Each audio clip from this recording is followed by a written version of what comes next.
Alright, welcome back to another edition of the Rural Report. I am your Rural 2IC, and I'm sorry you are not going to see me on camera for this very short video because hopefully the air conditioner is not drowning me out. It's a hot one here in Ohio, and so I have got most of my outside stuff done that I want to do today, and that means I'm going to be inside, and I am taking my peppers that I have grown from the garden and I have collected, and we are chopping them up, putting them on the tray so we can throw them in the dehydrator. And I don't know how well you can see. I know you can see the one that I'm currently putting things on, but right over, can you see my hand right over here? Let's see if I can do this a little bit. Can you see that over there? All them peppers? I'll go over there here in just a sec. But I have a ton of people all the time, when they realize what I do when it comes to these peppers, is they ask me why I chop them up and make, powder and seasoning and spices and things out of them. And I don't do it to every single one of my peppers, but probably a good 80% or so all get chopped up, put in the dehydrator, and I go through and I make seasoning and spices.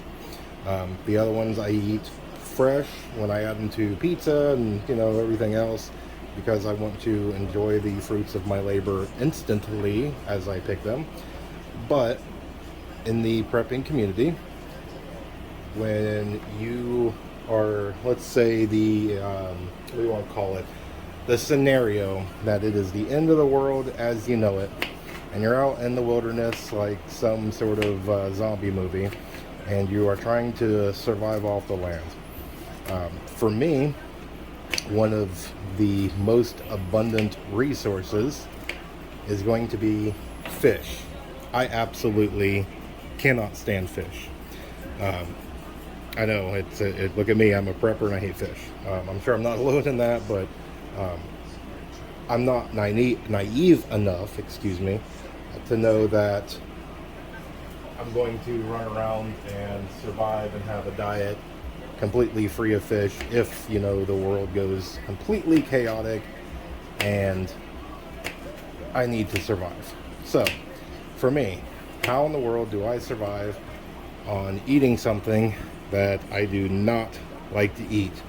Well, just like they did in the old days, you take seasonings and spices and you go through and do what you got to do to doctor it up, to hide the taste, smell, texture, whatnot of what you do not like, to make it to where it is halfway palatable for you, so that way you get some sort of calorie and nutrients into your body, thus sustaining your life.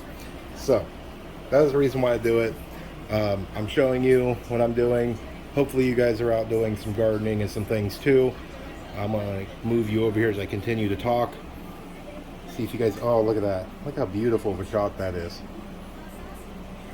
If anybody wants to, I'll go ahead and issue a little challenge.